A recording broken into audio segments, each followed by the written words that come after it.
ako'y dumating upang sarili ihain, lingkod malulubos natin.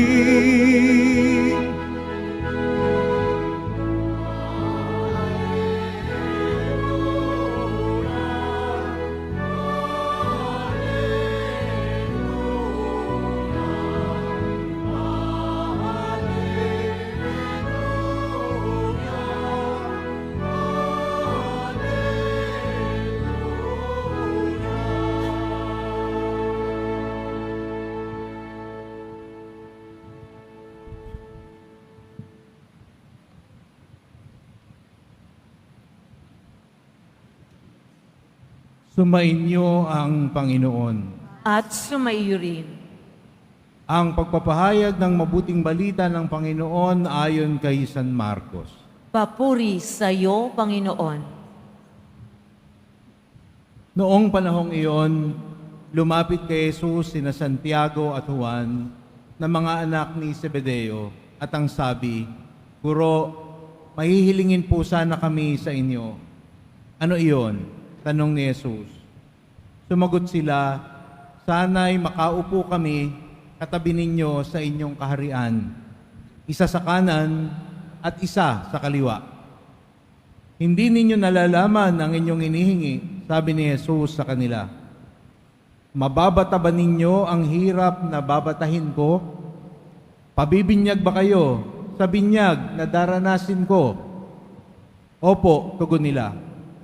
Sinabi ni Jesus, "Ang hirap na babatahin ko'y babatahin nga ninyo, at kayo'y bibinyagan sa binyag na daranasin ko. Ngunit wala sa akin ang pagpapasya kung sino ang mauupo sa aking kanan at sa aking kaliwa.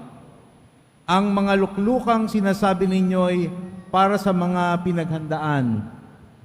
Nang marinig ito ng 10 alagad, nagalit sila sa magkakapatid. Kaya't pinalapit sila ni Jesus at sinabi, "Alam ninyo ang mga itinuturing na pinuno ng mga hintil ay siyang pinapanginoon, at ang mga dinadakila ay siyang nasusunod. Ngunit hindi ganyan ang dapat umiral sa inyo. Sa halip, ang sino man sa inyo na ibig maging dakila ay dapat maging lingkod. At sino mang ibig maging pinuno ay dapat maging alipin ng lahat. Sapagkat ang anak ng tao ay naparito, hindi upang paglingkuran, kundi upang maglingkod at ibigay ang kanyang buhay sa ikatutubos ng lahat." Mga kapatid, ang mabuting balita ng Panginoon. Pinupuri ka namin, Panginoong Hesukristo. Magsiupo muna po ako.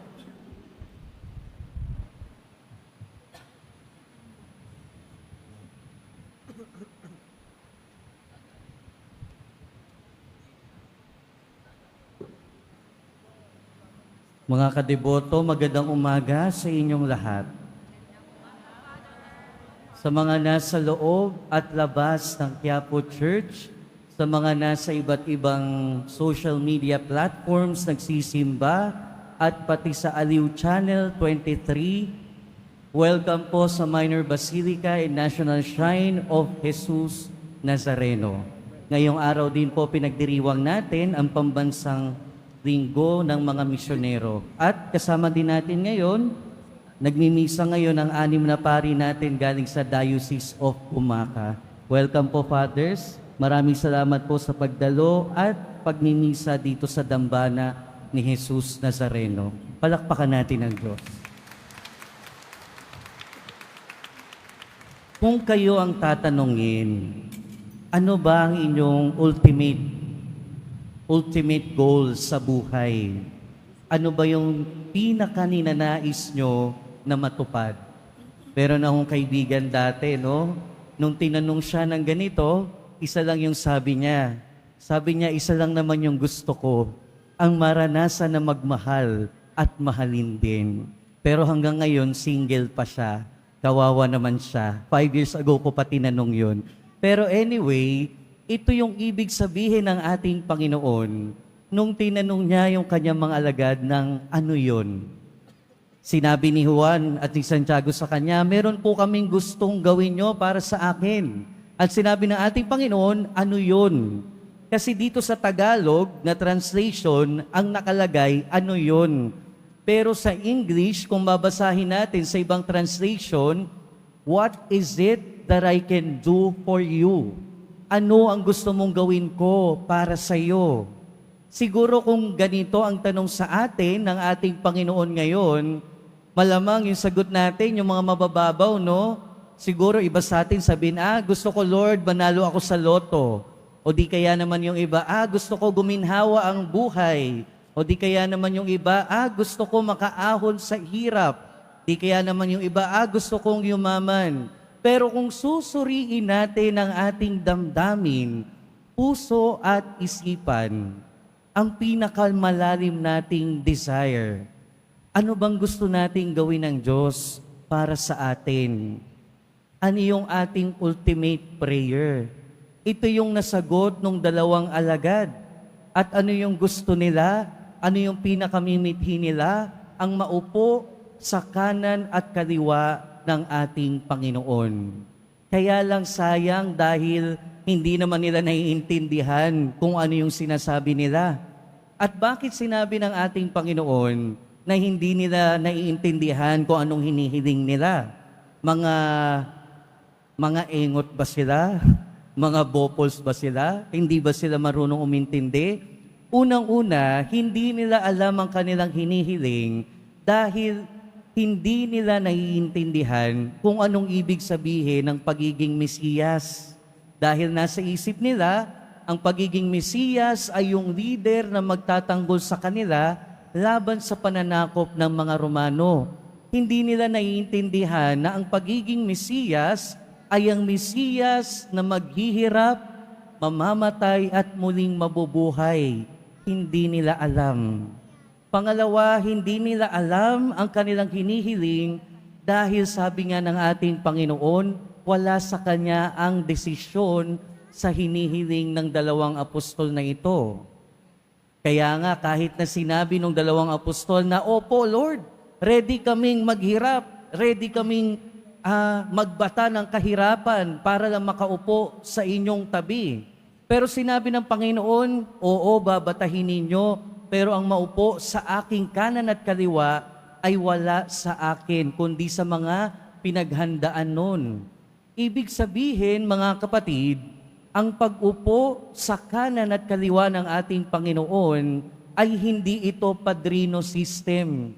Hindi ito kone-koneksyon. Itong dalawang kasi ito, porke katabi nila o kasama na lagi nila ang ating Panginoon, akala nila gano'n na lang kadali. Diba sa ating mga Pilipino, mahilig tayo sa ganyan.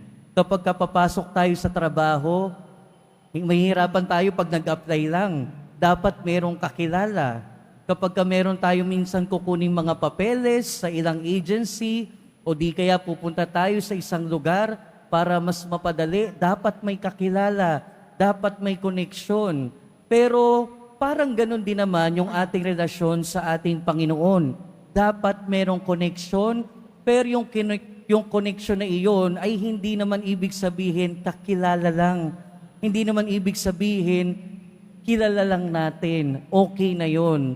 Dahil ang pagiging malapit sa ating Panginoon, pinapakita sa ating ebanghelyo na para mapalapit sa ating Panginoon, kailangan nating maglingkod. At pinapakita sa atin ng ating Panginoong Jesucristo, ng ating pong Jesus Nazareno, kung ano ang ibig sabihin ng pagiging lingkod. Minsan kasi, pag sinabi nating lingkod, ang equivalent sa ating isip, alipin. O di kaya naman pag sinabi nating lingkod, ang nasa isip natin, laging merong kapalit, laging merong katapat. Pero ang sinasabi sa atin at pinapakita sa ating paglilingkod ng ating Panginoon, ang dapat nating sundin na klase ng paglilingkod. At kapag nagawa natin yung ganitong paglilingkod, mas malamang na makaupo tayo sa kanan at kaliwa ng ating Panginoon. At ang paglilingkod na pinakita sa atin ay yung paglilingkod na malaya at walang hinihintay na kapalit. Malaya at walang hinihintay na kapalit. Sigurado ko, lahat naman siguro sa inyo, no? Walang pumilit na magsimba dito sa Quiapo Church. Malamang naman siguro lahat tayo dito, kusang loob na pumunta. Ganon ang pagiging malaya na paglilingkod. Ang malayang paglilingkod ay yung paglilingkod ng ating Panginoon. Sa ating unang pagbasa, narinig natin yung tungkol sa nagdurusa na Mesiyas. Narinig natin doon na ginawa doon ng naglilingkod o na ginawa doon sa unang pagbasa ng nagdurusang naglilingkod na tiisin ang lahat ng paghihirap. Para kanino? Siyempre para sa ating lahat. Pero walang pumilit sa Kanya na gumawa nun. Walang nagpumilit sa Kanya, walang nagtulak sa Kanya para gawin yon. Pero malaya niyang tiniis ang lahat ng paghihirap, kamatayan, alang-alang sa ating kaligtasan, alang-alang sa pagmamahal sa atin. Kaya tuwing maglilingkod tayo sa ating kapwa, tanungin din natin yung sarili natin. Bakit ko kaya ginagawa ito? Bakit ba ako naglilingkod? Bakit ba ako nagbibigay ng tulong sa mga pulubi, sa mga mahihirap? Bakit ba ako nagbibigay ng tulong sa aking kapwa na nangangailangan? Bakit ba ako tumutulong sa mga tao na nangangailangan ng tulong ko? Bakit ba ako nandyan para sa mga malulungkot? Bakit ba ako nandyan para sa kailangan ng nakikinig? Bakit ba ako nandyan para sa kapwa ko? Kung meron tayong hinihintay na kapalit, hindi pa yun yung tunay na paglilingkod. Dahil ang tunay na paglilingkod ay malaya. Katulad ng malayang ibinibigay sa atin ang kalangitan. Kaya nga hindi porket nagpapakabuti talaga tayo, mapupunta tayo sa kaharian ng Diyos. Pwede, pero impure pa iyon. Hindi porke nagpapakabuti tayo, babasbasan at bibiyayaan tayo ng Diyos. Dahil binibiyayaan tayo, hindi dahil mabuti tayo, dahil mabuti ang Diyos. Ganon din sana sa paglilingkod natin. Sana naglilingkod tayo sa ating kapwa, hindi dahil mabuti ang kapwa natin, pero dahil mabuti ang ating kalooban. Pangalawa, pinapakita sa atin ng paglilingkod ng ating Panginoon, ang paglilingkod na laging nakakabit sa pananampalataya. Lagi nating maririnig sa ating ebanghelyo na bago gumawa ng kahit ano pa man ng ating Panginoon, lagi siyang nagdadasal. Laging nagdadasal, laging nakaugnay sa kanyang Diyos Ama. At pinapakita niya sa atin kung anong klase ng paglilingkod ang ginagawa niya na dapat nating tularan, na ang paglilingkod na ito ay laging nakakabit, laging nakaugnay sa pananampalataya. Kaya nga sa ating ikalawang pagbasa, ano ang isinasabi dito? Kung paiiksi natin yung ikalawang pagbasa, sinasabi dito, patatagin nyo ang inyong pananampalataya dahil ang inyong sinasampalatayanan ay tao din naman. Tao at Diyos sa katauhan ng ating Panginoong Hesukristo. Kaya kung ating Panginoon na Diyos, naging tao at nakayanang maglingkod, yun yung dinadala at ibinibigay sa atin ang ating pananampalataya. Kaya nga, di ba, relate tayo lagi sa ating Poong Jesus Nazareno. Kung tayo naghihirap sa paglilingkod, kung tayo nahihirapan sa paglilingkod, tingnan natin ang imahe ng ating Poong Jesus Nazareno. Naglilingkod at naghirap. Naghirap pero naglingkod pa rin. Natumba pero tumuloy pa rin. At yun yung paglilingkod na merong kasamang pananampalataya. Mga kapatid, iisa ang mensahe ng ating mga pagbasa ngayon. Inaanyayahan tayong lahat na maglingkod. Maglingkod ng taos. Maglingkod ng lubos. Kaya sa pagpapatuloy ng ating buhay, sana bigyan tayo ng grasya ng Diyos na magkaroon ng pusong tunay na naglilingkod. Diba, sabi nga sa narinig ko, magbigay ng lubos, maglingkod ng taos at maglingkod hanggang lakas ay maubos. Diyos na ang bahala pagkatapos. Amen.